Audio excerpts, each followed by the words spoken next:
सभी सुनने वालों को शिप्रिका का प्यार भरा नमस्ते। और शुरुआत करूंगी। मेरा नाम शिप्रिका सक्सेना आचार्य। तो जनरली लोग पूछते हैं कि खुद का नाम इतना बड़ा है, सरनेम इतना बड़ा है, उसके बाद एक और सरनेम इतना बड़ा है। तो दो परिचय पंक्तियों के साथ शुरू करूंगी। हम 3 बहनें हैं, मैं सबसे बड़ी हूँ और हमारा बायोलॉजिकल कोई भाई नहीं है। तो मैं कुछ ऐसा कहती हूँ कि आचार्य सरनेम तो पति ने दिया है, तो उसे तो निश्चय ही जिंदगी भर निभाना है। आचार्य सरनेम तो पति ने दिया है, तो उसे तो निश्चय ही जिंदगी भर निभाना है, पर सक्सेना नाम की धरोहर को भी तो आगे लेके जाना है। तो इसी के साथ मैं शुरू करती हूँ। मुझे लगता है काफी लोग यहाँ पे कनेक्ट कर पाएंगे। ये कविता हम जैसे लोगों के लिए है जो करियर के चक्कर में, पढ़ाई के चक्कर में विदेश आते हैं और जिन्हें सालों दर सालों अपने घर जाने का मौका नहीं मिलता है। तो ये जब यहाँ मैं आई थी 5 साल पहले, तो पहली दिवाली पे मैंने ये कविता लिखी थी और इस कविता का शीर्षक है ये दिवाली तुम बिन बिल्कुल वीरानी है। तो मैं शुरू करती हूँ। ये जगमगाहट जमाने को दिखाने के लिए एक झूठी कहानी है।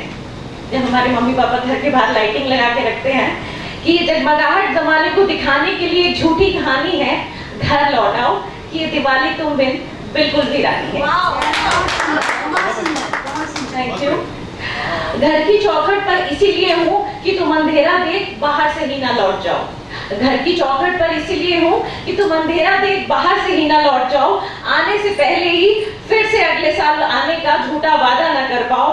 आज फिर से तुम्हारे इंतजार में रसोई में लगकर वो सब पकवान बनाए जो तुम्हारे बचपन की निशानी है। घर लौट आओ।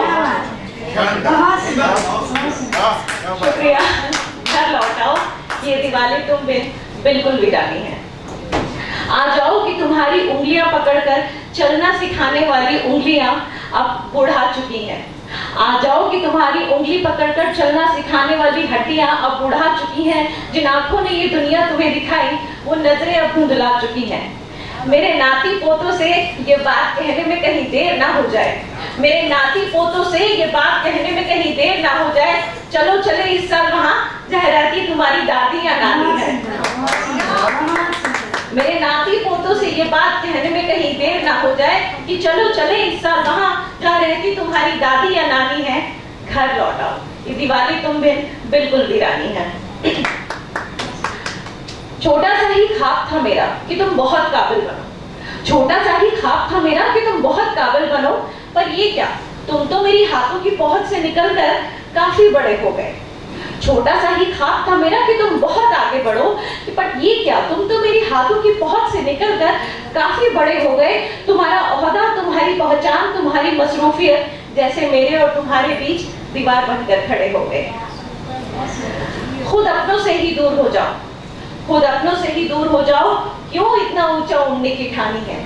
घर लौट आओ, ये दिवाली तुम बिल्कुल वीरानी है। गाजर के हलवे में भी अब तुम बिन कहाँ वो स्वाद है। गाजर के हलवे में भी तुम बिन अब कहाँ वो स्वाद है। जो पतझड़ में भी खिला रहता था वो शजर हर समय बर्बाद है। शजर मतलब पेड़। गाजर के हलवे में भी अब तुम बिन कहाँ वो स्वाद है। जो पतझड़ में भी खिला रहता था, जो सावन में भी खिला रहता था वो शजर हर सावन में बर्बाद है। कुछ पल तो ठहरो मेरे पास, कुछ पल तो ठहरो मेरे पास। यूं ही समझ लो तुम्हारे वक्त पे हक जताना मेरी ढलती उम्र की नादानी है। घर लौट आओ कि ये दिवाली तुम बिल्कुल वीरानी है।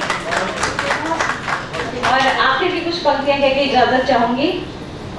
ये कुछ लोगों का निकनेम भी हो सकता है, मैंने रैंडमली एक नाम लिया है कि पड़ोसी कहते हैं अक्सर बंटी की मम्मी, बंटी इस साल भी नहीं आया, कुछ मदद लगे तो बताना। कि पड़ोसी कहते हैं अक्सर बंटी की मम्मी, बंटी इस साल भी नहीं आया, खैर कुछ मदद लगे तो बताना। जी करता है उनसे ही कह के देखो, बंटी की चाहत है जरा उसे ही लाके दिखाना। अमृत तो नहीं पिया है मैंने, अमर तो नहीं हूं मैं। ये पेरेंट्स की लास्ट लाइन जो अपने बच्चों से कहते हैं कि सुनो, अमृत तो नहीं पिया है मैंने, अमर तो नहीं हूं मैं।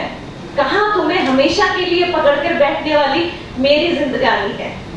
घर लौट आओ कि ये दिवाली तुम बिल्कुल वीरानी है। घर लौट आओ कि ये दिवाली तुम बिल्कुल वीरानी है।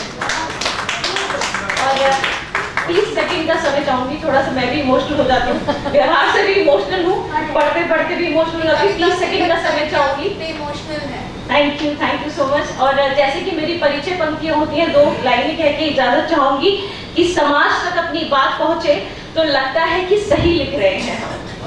समाज तक अपनी बात पहुंचे तो लगता है कि सही लिख रहे हैं हम, और इन तालियों अफजाइयों के और इज्जत अफजाई के चलते भीड़ से कुछ अलग दिख रहे हैं। बहुत